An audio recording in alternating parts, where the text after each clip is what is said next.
C'est parti pour ce nouveau numéro et on va parler de T'Challa, la vraie panthère noire. Il mesure entre 1m80 et 1m82 pour 85 à 90 kg. T'Challa possède des sens extrêmement développés, notamment la vision et l'odorat, ainsi qu'une vision nocturne à l'instar de l'animal. Il a aussi des capacités physiques poussées à leur maximum, comme la force, l'agilité, la vitesse ou l'endurance. Il peut soulever jusqu'à 375 kg. Et il a un lien mystique avec le dieu panthère. Rien que ça. On peut dire aussi que c'est un gymnaste et un acrobate hors pair, maîtrisant plusieurs arts martiaux africains et techniques modernes, et des techniques n'appartenant même à aucun style connu. Tout ceci couvrant le combat à main nue et armé. C'est un chasseur, pisteur, stratège et scientifique doué, son domaine étant la physique et les technologies de pointe. Ce qui fait de lui l'une des personnes les plus intelligentes au monde et accessoirement très riche. Mais on y reviendra plus tard. Passons maintenant à son équipement. Son armure possède des griffes rétractables qui déchirent le métal. Ah, et j'ai oublié, elle est faite de vibranium, deuxième métal le plus solide du monde, le protégeant des balles et absorbant leur énergie cinétique. Ses bottes, elles, absorbent le son et les impacts, lui permettant de courir sur les murs et de faire comme si un saut de 8 étages, c'était ça. Et en plus, sans faire le moindre bruit. Les traceurs seraient contents avec ça, hein. Autre truc cool, il a un mode camouflage sur sa tenue, et il peut utiliser les satellites orbitaux comme bon lui semble avec son ordi portable. Au KLM le gars. La panthère noire est un titre transmis lors d'une cérémonie. Il est destiné au chef de la tribu de la panthère, dans le pays du Wakanda. Pays fictif, je précise. Il règne sur le pays et sur les tribus. Il est le seul légitime à prendre une herbe octroyant des capacités physiques supérieures au commun des mortels. Ces mêmes capacités que nous avons évoquées tout à l'heure en début de vidéo. Mais oui, écoute un peu. La mère de T'Challa meurt lors de l'accouchement de celui-ci. Son grand frère, Hunter, adopté, déjà méprisant à son égard, car il n'est plus héritier du trône, le sera alors encore plus. Plus tard, lors de son adolescence, son père, roi du Wakanda et panthère noire, se fera tuer par Ulysse Klaue et d'autres envahisseurs désirant le vibranium, métal quasi exclusif au pays. Ayant vu le meurtre de son père, T'Challa utilisa alors une arme de Klaue et lui détruit sa main droite, ceci permettant aux armées du Wakanda de contre-attaquer et de repousser les envahisseurs.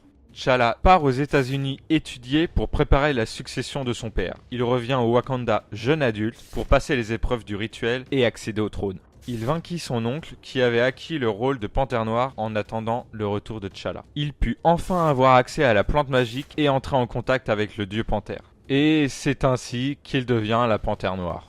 En tant que souverain, il changea plein de choses, devenant la nation la plus avancée technologiquement et de loin, fondant aussi le Wakanda Design Group pour commercialiser les technologies développées. Et tout ceci en ne perdant pas les coutumes du peuple, c'est très important. Sa première apparition se fait dans le Fantastic Four numéro 52 en 1966 et il est écrit et dessiné par Stan Lee et Jack Kirby. S'ensuit plusieurs péripéties que je vous laisse découvrir. C'est l'heure.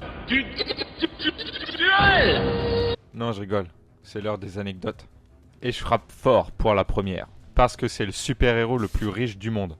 Quoi? Même devant Iron Man? Et ouais, mon gars. Et de loin. Il est même, d'après le magazine Time, plus riche que Iron Man, Batman, Lex Luthor, Dr. Fatalis, Green Arrow, Professeur X et Magneto. Et tout ça réuni. What the fuck? Sa fortune est estimée à 500 milliards de dollars. Iron Man est en deuxième position avec 100 milliards et Batman avec 80 milliards. Le lien de l'article sera en description. C'est à prendre avec des pincettes, mais il y a de fortes chances que ce soit vrai. Mais d'après d'autres sources, ce serait encore pire. Le gramme de vibranium se vendrait à 10 000 dollars. Le gramme, oui, 1 gramme. Et dans sa chambre forte, il en aurait 10 000 tonnes. Petit calcul vite fait. Une tonne est égale à 1 million de grammes. 1 million fois 10 000 dollars est égal 10 milliards de dollars. Et ça, c'est juste pour une tonne. Et il lui en reste encore 9 999. Là, je fais plus les calculs, ça va me donner trop mal au crâne. Mais on est bien au-dessus des 500 milliards. À l'origine, il devait s'appeler Colt Tiger et avait cette tronche-là. Heureusement qu'on n'a pas eu ça. T'Challa est le premier super-héros noir et il est apparu pour la première fois quelques mois avant que les athlètes Newton, Seal et Aoki ne constituent les Black Panthers. Ces derniers ont marqué l'histoire des JO suite à leur point levé dénonçant les problèmes politiques liés à la communauté afro-américaine. Il a eu donc sa propre série à son nom bien plus tard pour éviter les confusions. Quand il s'ennuie, la Panthère Noire fait du baseball avec les 4 Fantastiques. Il semble même avoir oublié qu'il possède du gaz soporifique dans ses gants, car il ne l'utilise plus. Pour finir, il apparaît dans 2317 numéros de l'univers Marvel. Voici maintenant la liste des 3 comics les plus chers concernant Panthère Noire.